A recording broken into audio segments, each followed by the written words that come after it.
Do you think time heals all wounds, or some never close? I will tell you straight, because dressing it up only makes me feel like I am pretending this hurt less than it did, and it did. It hurt in a way that lands in your chest and just sits there, heavy and stupid. So when my sister Lauren stood up during my baby shower, lifted her phone like she was about to show a funny photo, and instead announced that she and Tyler were engaged, then smirked and said, with that quick little shrug she uses when she wants to pretend she is joking, that she hoped I did not mind sharing the day. The room broke into clapping and I just smiled, because I have learned that the person who keeps her face calm gets to decide later how the story is told, and in that second I decided I would not give her the scene she wanted. Not the gasps, not the argument, not the big sister versus little sister thing we have replayed since we were kids, none of it, only a quiet nod and an even quieter decision that this would not be how my day ended. What I remember most from those minutes right after the announcement is not flowers or food or any of the small things people usually describe when they try to make an event sound special.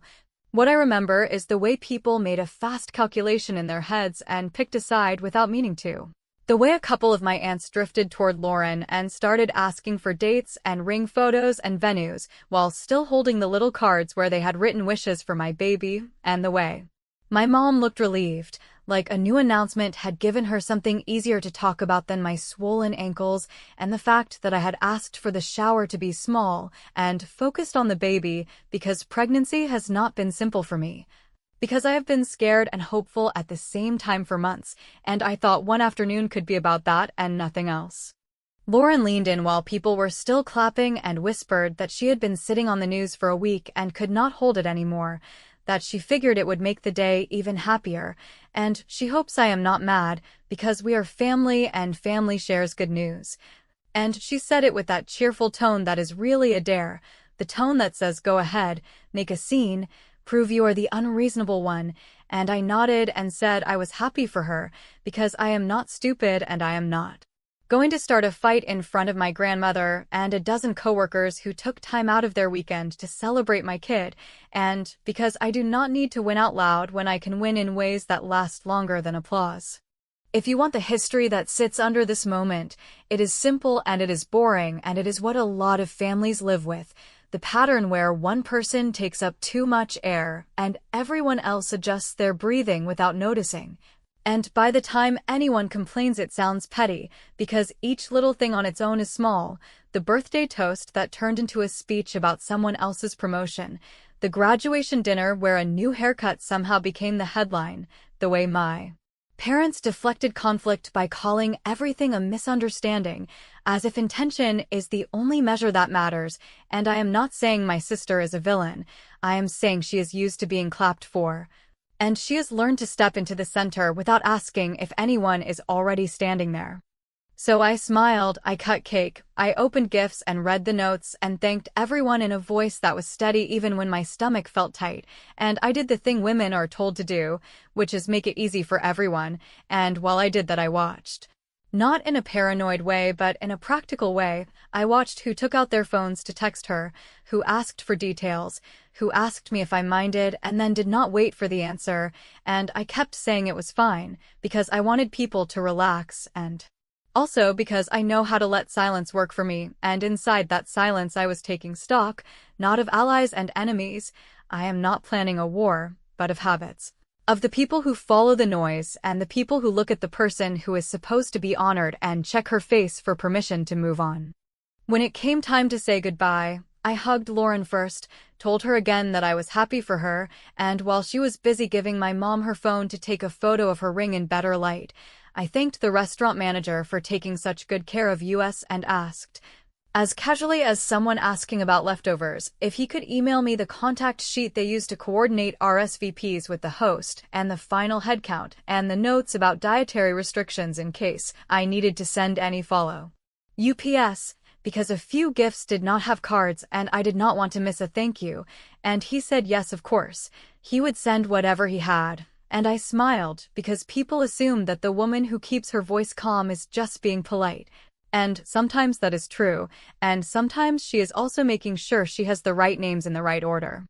By the time I got home, my husband Mark asked if I was okay, and I told him I was, which was not exactly true but was close enough, because what I felt was not a meltdown feeling, it was a clicking into place feeling. Like finally understanding a rule you have been following without knowing it, and I took a long shower and sat on the edge of the bed and opened my laptop, and I did not write a rant or a speech or a dramatic post. I wrote a list, a plain list, names, addresses, the timeline of what had just happened, the small choices people made in the room, the way the group text with my cousins shifted from baby emojis to ring emojis in under 5 minutes, and I asked myself what I actually wanted. Because revenge for the sake of a quick high wears off fast, and what I wanted was something steadier. I wanted the story to be corrected, not with shouting but with structure, so that the next time someone tried to fold my life into their headline, they would feel the edge of it and back up. Then I did one small thing that looks petty if you do not know the rest, and strategic if you do. I opened a new group chat with the core family and the closest friends who had been at the shower, and I named it with my baby's name and the word celebration. And I wrote a warm thank you message that mentioned how meaningful it was to be together, and how I could not wait to share a special update the next day, and I asked everyone to hold off on posting photos for 24 hours because there was one surprise I wanted them to see first, and I watched as the read receipts stacked up and the little hearts popped onto the message, and I felt my heartbeat slow down in a way that told me I was back in control. That night, before I turned off the lamp, I sent one more text, not to Lauren, not to my mother, but to someone who could give me what I needed without drama, and when the reply came back with a yes and a time and a promise to keep it quiet for a day, I closed my eyes and finally slept, not because the hurt was gone, but because the plan had begun, and in the morning, when the sun barely moved and the notifications started pinging, I already knew exactly how I was going to take the day back. Not with a scene, not with a fight, but with an invitation that would make the room look at me again and understand that I was never sharing this day. I was claiming it, and by the time I blew out the candles, I had already taken the first piece. If you have ever been told to be the bigger person so many times that the phrase starts to sound like a chore chart, you will understand why I did not explode at the shower, because the truth is I was trained for this long before I was pregnant. Trained by small patterns that never made headlines, but still shaped how I learned to sit, speak, and swallow. Like the way my parents would say that Lauren was just more expressive while I was the steady one, which is a nice way to say you are expected to adjust for someone else's volume, and the way every milestone of mine arrived with a shadow, not because she stole it directly, more because the house we grew up in had a habit of measuring attention with a flexible ruler. So when I got into my first choice college, her breakup became the urgent conversation, and when I got a promotion that had taken me years to work toward, her new hobby became the family's favorite topic, and it sounds petty when you list it like that. I know it does. Except you have to picture how it stacks up, how you learn to brace when you should be breathing. I keep thinking about the afternoon when she moved in with Tyler, because that is when I knew this engagement announcement was going to happen eventually and probably badly, since their dynamic is a mirror of ours. A loud personality that expects apologies for being loud and a quieter one who tries to keep the room from catching fire. And if you put that into a relationship and then blend it into a family that prefers to smooth rather than confront, you get a predictable scene where the person who follows rules looks like a wet blanket and the person who breaks them looks brave. So of course when she whispered at the shower that she could not hold the news and thought it would make the day happier, she believed it on some level. Or at least she believed that everyone else would believe it, which in practice is the same thing. I can admit this without shame because it matters for the choices I make next. I craved one uncomplicated celebration, not a parade or a spectacle, just a room where the baby was the point and the people who love him were present. And I wanted that because pregnancy has been one long balancing act, appointments and tests and a couple of scares that I kept mostly quiet about because I hate the tone pity puts on people's voices. So when the clapping started for Lauren, I felt a humiliating mix of anger and resignation, like of course this is how it goes, and then I felt a steadier thought move in, a voice I recognize from other times I have been cornered, and it said that paying attention is not the same as acceptance. And if I could stay quiet long enough to map the room, I could choose a move that would not just vent steam but change the temperature. People always ask why I do not just confront her directly, and I have, at different points, and what happens is painfully consistent. She cries. My mother acts like I kicked a puppy. The conversation shifts into my tone rather than her action. And somehow we leave with a group photo and a plan for brunch, as if the underlying pattern just shrank and went back into the walls. So if I sound calculating, it is because I am done spending energy on fights that end with me apologizing for having feelings, and also because I learned something important in therapy after a hard year when Mark and I were trying to conceive, which is that boundaries do not need to be announced loudly to be real. They need to be held. And sometimes the most effective way to hold one is to structure your environment so the line is built into it, which is another way of saying that I was not going to argue about the shower.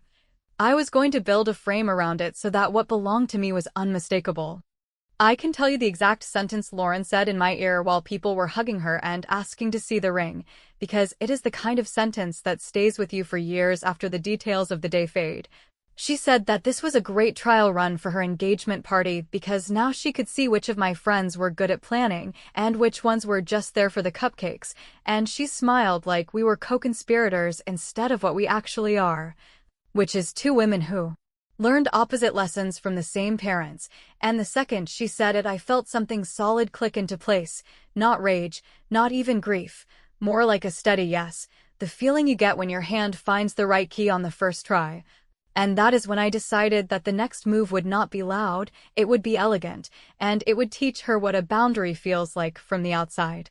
So I sat down that night with my laptop and did something simple. I wrote out 3 columns. The first with the relationships that matter to me independent of family politics, the second with the logistics that can bend a room in one direction or the other, like venues, calendars, and group chats, and the third with the narratives people lean toward, because if you want to redirect a story, you need to know which story already has momentum, and I saw quickly that Lauren had a plan for an engagement party within a month, which she had hinted at to 2 of our cousins over drinks, and that she wanted a certain venue because it photographs well and because one of her friends works there, which means favors. And I saw also that there was no official date on the calendar yet, nothing with deposits, nothing announced publicly, just buzz, and buzz is soft clay if you catch it early. I am telling you all this because I want you to understand that what I did next was not petty revenge, it was a structural correction, and yes, it was pointed, because I wanted the message to land, but it was not cruel. I was not trying to ruin her life. I was trying to put mine back in the center of my own circle, so I called the venue she wanted the most. I explained that I was planning a combined celebration that mattered deeply to me, and that I needed discretion for one day, and I asked for the date right before the weekend she had been circling, not the same day, not the day after, the day before, close enough to cast a shadow and far enough to claim its own ground, and when the manager said they could make that work if I confirmed by morning, I said I would. Then I reached out to 2 people who set the tone in our extended family, the aunt who runs everything and the cousin everyone follows without admitting it, and I told them there was a surprise coming and that it would be meaningful and generous, and that I would appreciate their presence. You can call it manipulation if you want, but what I call it is asking for the support I usually pretend I do not need, and I did it with a calm voice and clear details and not a hint of gossip, because I wanted the story to feel clean. And then I drafted the invitation, not flashy, not dramatic, just precise, a celebration for the baby and a special announcement for loved ones, with a line about a charitable element that would be revealed at the event. And I set it to send the next morning to a list that overlapped heavily with the names Lauren had already been floating, and I keyed in the subject line so that notifications would light up on locked screens. And I went to bed with the knowledge that I had finally done something different from my usual peacekeeping, and that the ripple would be big. In the morning, before I brushed my teeth, I hit send, and then I turned my phone face down and poured coffee even though it made my stomach nervous, and I waited exactly 5 minutes before the first buzz came through. And by the 10th minute there were missed calls stacked from Lauren, and I did not answer, because I wanted the invitation to do its job without me explaining it away. And when I finally took her call and heard the tight panic in her voice as she asked what I thought I was doing, And why I would choose that weekend and that place, I told her something I had never said to her before in a calm tone that left no room for negotiation, which was that I was done being small. And if she thought this was about competing, she should read the invitation again slowly, because the part she would trip over had not even been announced yet, and then I hung up. Because sometimes the only way to reset a pattern is to stop talking before you are tempted to apologize for meaning it. When people imagine revenge, they picture big gestures, explosive confrontations, or dramatic scenes where someone storms out and the whole room gasps. But in real life, the moves that work best are the ones that look small enough to ignore until it is far too late to stop them. And that is exactly the space I wanted to work in, not because I was afraid of being obvious, but because I have learned that the cleanest wins are the ones where the other person realizes too late that they walked into it themselves. So in the days after Lauren's panicked phone call, I made every outward sign of being calm, friendly, and non-confrontational, replying to her texts with short confirmations, asking her how she was feeling, and even commenting on one of her social media posts about her engagement with a generic, "so happy for you," which I knew would make her relax enough to assume that I had either changed my mind or lost the will to keep whatever plan she suspected I had in motion. Inside, though, every hour was part of the same slow build, because once the venue confirmed my date and I had secured the catering deposit, I began layering in details that would make the event impossible to ignore and even harder to compete with. And I did this without ever framing it as competition, because the story people believe about your intentions is just as important as the facts. So I started with the guest list, which I expanded in a very specific way, not just family and friends,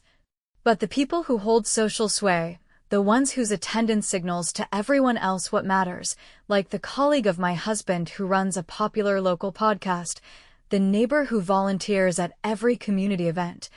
and a couple of people from my prenatal class who happen to be married to influential business owners, and I didn't invite them in a mass email. I called each one, making it personal, telling them I wanted them to be part of something meaningful. Then I quietly worked on this special announcement line from the invitation, which was my anchor, because it was vague enough to keep people guessing, but intentional enough that they would hold the date, and this was where I made my sharpest move. I contacted a local charity that supports neonatal care, one I had donated to before but never in a public way, and I proposed that our celebration include a fundraiser component, with part of the event proceeds going directly to the organization. And they were thrilled, offering to share it through their own channels, which meant that before Lauren's engagement party was even officially announced, there would already be buzz about mine in a space she couldn't touch without looking like she was copying me. To keep the tone from tipping into anything that could be read as an attack, I spoke about the event with absolute warmth whenever anyone asked, never once mentioning her name, never framing it as instead of her party. And when a couple of family members tried fishing for whether I'd coordinated the date with her, I smiled and said I hoped she wouldn't mind since the baby was due soon and this felt like the right moment to gather people together before I was too exhausted to manage it, which made me sound practical rather than strategic, but I could see in their eyes that the curiosity was building, because people love the idea of a surprise and they hate being left out of one. Meanwhile, Lauren stayed quiet for a few days, which I knew was her way of rallying allies, probably running my invitation past her friends and trying to find an angle to make me look selfish. But here's the thing. She couldn't do that without admitting that her own plans weren't set in stone, and that was my buffer, because I knew she didn't have a confirmed booking yet. And every day that passed with my event locked in and hers floating as an idea shifted the weight of expectation in my favor. Mark, my husband, asked more than once if I was sure this was worth the energy, and I told him it wasn't about payback for one afternoon. It was about rewriting the dynamic in a way that would stick, so that, even after the baby was born, even in future family events, there would be this memory lodged in people's minds that when something was mine, it stayed mine, and the only way to do that was to make my point so clearly that it couldn't be dismissed as me overreacting. The most delicate part was controlling the flow of information, which meant deciding who got which version of the story. So for my closer friends, I hinted that the event would be bigger than they thought, something worth dressing up for. While for extended family, I leaned harder on the charity angle, making it clear that this wasn't just a party, but something with heart, because people will defend generosity more fiercely than they'll defend pride, and if Lauren tried to criticize it, she'd have to do so in a way that made her sound like she was against raising money for sick babies, which is the kind of trap you don't have to explain. It explains itself. 3 days before the invitations went out beyond my initial circle, I made one more call to the venue to confirm that they'd keep our decor setup in place for the next day's bookings, and when they confirmed, I made sure to casually mention that I'd heard they sometimes host back-to-back events, just to plant the seed that my celebration might run late into the evening, which would mean anyone coming in afterward would walk straight into the lingering buzz of what we'd done. And I didn't have to name who I suspected would be walking in after me. The manager connected those dots instantly. By the time I scheduled the public announcements through the charity's social media and my own, everything was so tightly woven that even if Lauren wanted to push her party up or switch venues, it would still look like she was reacting to me. And that was the quiet victory I wanted before the actual day even arrived.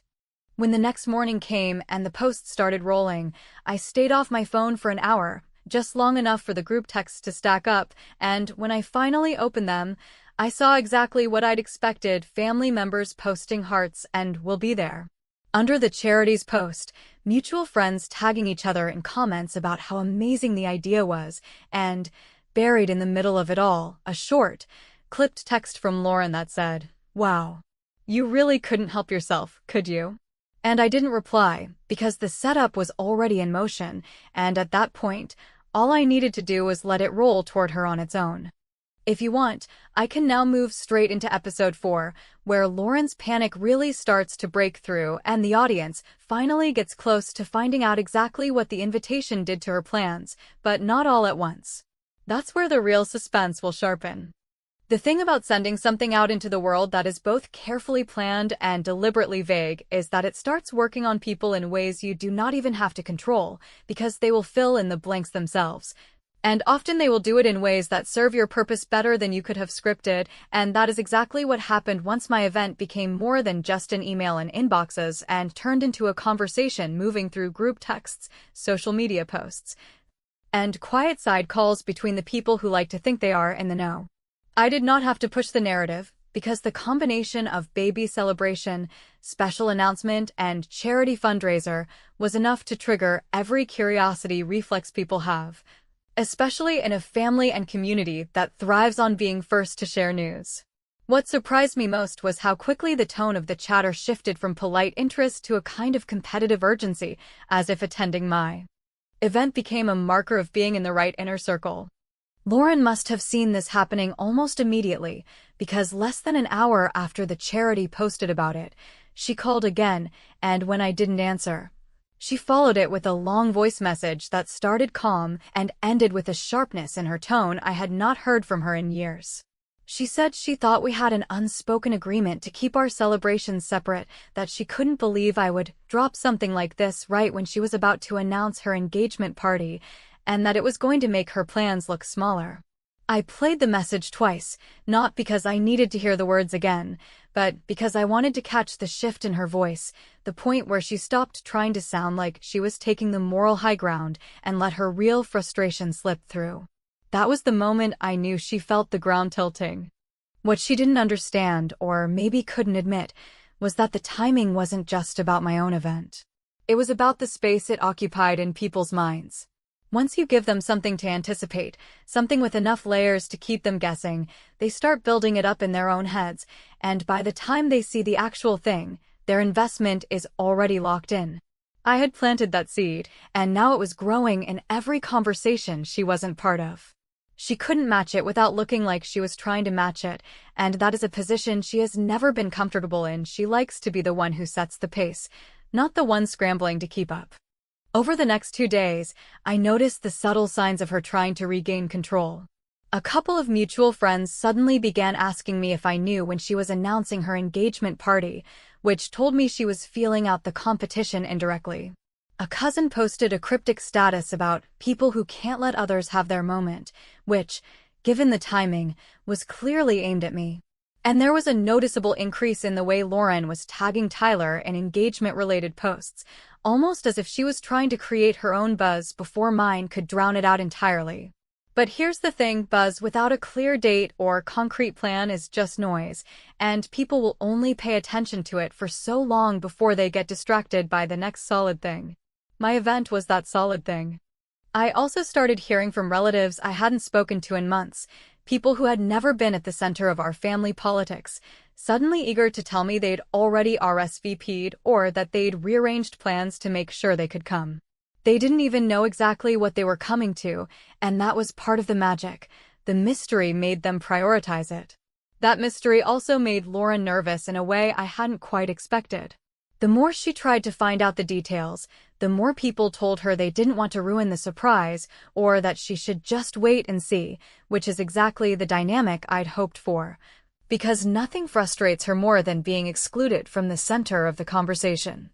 By the time she called me again, this time in the middle of the evening, her voice was strained, and she didn't bother pretending to be polite. She demanded to know why I had chosen that venue and that date, and when I told her it simply worked best for our schedule before the baby arrived, she scoffed and said I was lying. She insisted I move it or change the location, because otherwise people would be burned out by the time her party rolled around. I let her talk herself in circles, offering nothing but vague, calm responses that gave her nothing to grab onto, and eventually she hung up with a clipped "fine, do whatever you want," which anyone who has dealt with her knows is code for, "I'm about to try something behind your back."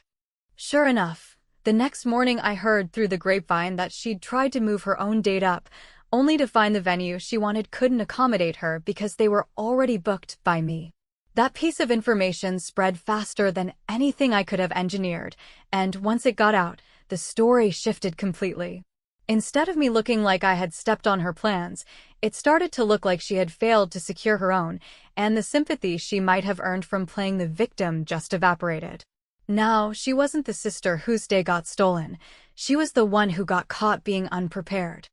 And here's the part one didn't say out loud to anyone but Mark. I didn't need her to admit defeat. I didn't even need her to apologize. All I needed was for the balance to shift, for her to feel what it's like to have to work around someone else's momentum instead of the other way around. The phone calls, the cryptic posts, the attempts to push her date, all of that told me the shift had already happened. Still, I wasn't done. Because as much as I'd set the stage for this quiet win, there was one more piece I hadn't revealed yet, the part of the plan that would make the day impossible to ignore,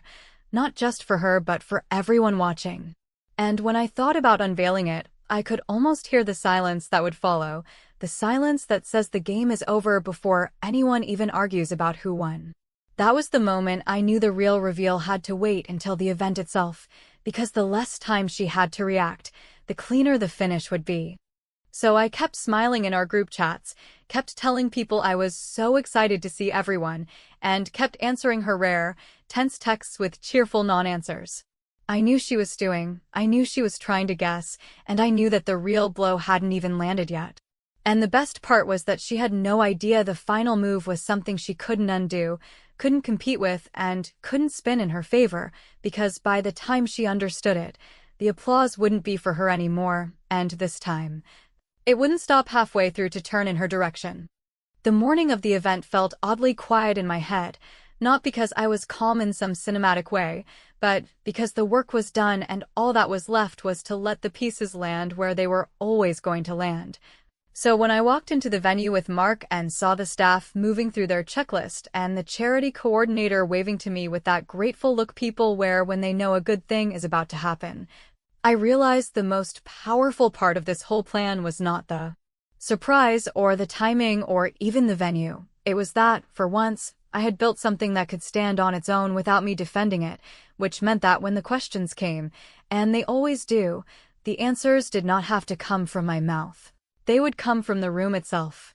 Guests started arriving in steady waves, and the energy was warm and alert in that way people get when they know they are about to see something they will talk about later, and I did all the normal host things, hugging relatives, checking on the food. thanking the volunteers from the hospital foundation who were manning the donation station, and then I let the program happen exactly as we had planned it, which began with the charity director taking the mic and explaining, in simple human language, that we were kicking off a fund to cover emergency nights for families with babies in neonatal care who live too far from the hospital to drive back and forth, and that every dollar raised that night would be matched up to a cap that Mark and I had set aside, and that the venue had agreed to donate a portion of their sales for the entire weekend to the fund, which meant, as she put it without even trying to sharpen the edge, that anything happening in this building through Sunday evening would be part of this cause, and the way the room responded told me the point had landed before Lauren even had time to argue with it. I did not need to watch my phone to know what was happening on hers, because the charity had scheduled their post with the link and the language about the weekend partnership to go live exactly when the director spoke, and the venue had shared it too. And the local podcast host we invited was filming short clips and posting them in real time with captions that made it sound like the city's most decent party, and you could feel the shift in the air that happens when people decide they are proud to be at the thing they chose, which is the kind of social gravity you cannot buy with glitter or a loud toast. And that is when I saw, out of the corner of my attention, a message from my aunt flash across the lock screen saying that Lauren had been on the phone with the venue trying to confirm her setup for the next day and had been told, politely and firmly, that the building was committed to the fundraiser for the entire weekend, that they would be open to hosting her another date, and that if she still wanted to use the space informally, she would need to coordinate with the charity so it did not conflict with the donation flow. And I did not smile, because it was not about gloating, it was about finishing something cleanly. When Lauren called, I let it ring until it went to voicemail, and then I listened with Mark beside me because I did not want to be tempted to soften, and what I heard was a rapid line of accusations that kept circling back to the same fear. That people would think her engagement party was an afterthought, that she would look like she was riding on my event, that Tyler's family would get the wrong impression, and under all that, a small crack of something closer to honesty that said she felt like I had finally done to her what she had always done to me, and I will not lie, there was a part of me that wanted to call back and tell her that the difference here was consent, because she made choices in rooms that were not hers to begin with. And I built something in a space I reserved openly and anchored to a purpose nobody decent would fight, but I did not call back, because explanations are often just invitations to argue, and the point of this was that no argument was needed. The special announcement, the one that kept everyone guessing, came after the director's remarks, and it was not a vow renewal or a spectacle, it was the simplest, most serious promise I could make in front of the people who mattered. We announced that the fund would carry our son's name when he is born, that the first families to receive help had already been chosen by the hospital's social work team, and that we were asking anyone who had been part of our lives to consider chipping in, not because it would make us look generous, but because every parent in that room either remembered or could imagine the panic of those first fragile nights, and I watched the faces shift from curious to committed. And in that shift, I felt the last of my resentment slide into something steadier than satisfaction, a feeling like I had planted a stake and it held. I had prepared one more move, and I used it only once, carefully, when Lauren finally walked in late with Tyler, both of them wearing that brittle expression people use when they want to seem composed, but are one question away from snapping. And she came straight to me with a voice so sweet it could only be for show and asked if she could take the microphone to say a few words about her engagement, and I told her that tonight had a program we had promised to stick to for the sake of the charity. But that at the very end, after the auction items closed, I would happily stand with her at the donation table and toast to her news in a way that encouraged people to give in honor of her next chapter, which offered her dignity and tied her good fortune to something bigger than herself. And she stared at me for a long second like she was trying to find the trap, then said she would think about it, which meant she was measuring whether a toast without the spotlight counted as winning, and when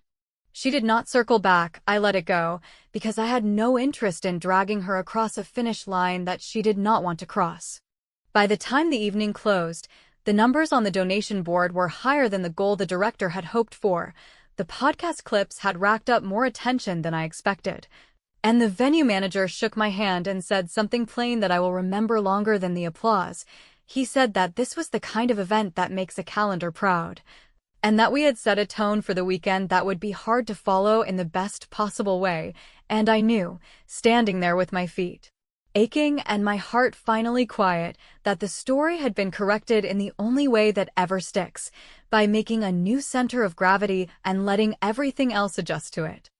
Lauren texted late that night to say she was moving her engagement party to a different date and a different place, and that she hoped I was happy now, and I wrote back a single line that did not ask for a fight and did not apologize for anything. I told her I hoped she would have a beautiful celebration on a day that was entirely hers, because that was all I had wanted too, and if she ever wanted help making sure that happened, I would show her exactly how to protect a moment without stealing someone else's, and then I put the phone down and slid the printed donation summary into a folder to show our son one day, so he could see that his name started out attached to something that helped people breathe a little easier. There are still people who will say I went too far, and maybe in their houses they handle things differently, but in mine the result is simple and clean. The next time a day is mine, it will stay mine. And the people who love me will remember how it felt to be in a room where I did not shrink to keep the peace, and they will keep that memory when decisions get made about whose voice carries, and if you are waiting for a neat moral or a reconciliation speech, I do not have one, because what I needed was not a lesson for her, it was a correction for me, and I made it, and the final satisfaction is not that she cried on the phone or moved a date. It is that I did not have to raise my voice to win, I just had to build something she could not bend. And once it stood, the rest took care of itself.